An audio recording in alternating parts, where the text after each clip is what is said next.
ಬ್ರಹ್ಮನು ಆತನ ವಿಷ್ಣುವು ಆತನ ಪರಶಿವನು, ಆತನ ನಾಮವ ಸ್ತುತಿಸಲು ಪ್ರೇಮದಿ ಯಾತನೆ ಕಳೆಯುವನು, ಮನದ ಚಿಂತೆ ಅಳಿಸುವನು.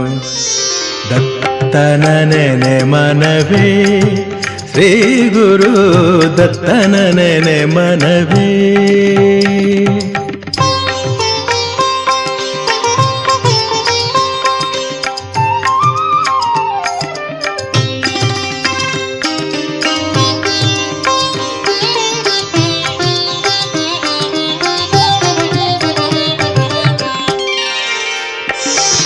ನಾಲ್ಕು ವೇದಗಳ ಹಿಂಬಾಲಿಸುತ್ತಿರ ನೋಡುತ್ತ ನಗುತ್ತಿರುವ, ನಾಲ್ಕು ವೇದಗಳ ಹಿಂಬಾಲಿಸುತ್ತಿರ ನೋಡುತ್ತ ನಗುತ್ತಿರುವ, ಕಾಮಧೇನು ಬಳಿ ಕಲ್ಪವೃಕ್ಷದಡಿ ಆಯತಿ ನಿಂತಿರುವ, ವರವ ನೀಡಲು ಕಾದಿರುವ. ದತ್ತನ ನೆನೆ ಮನವೇ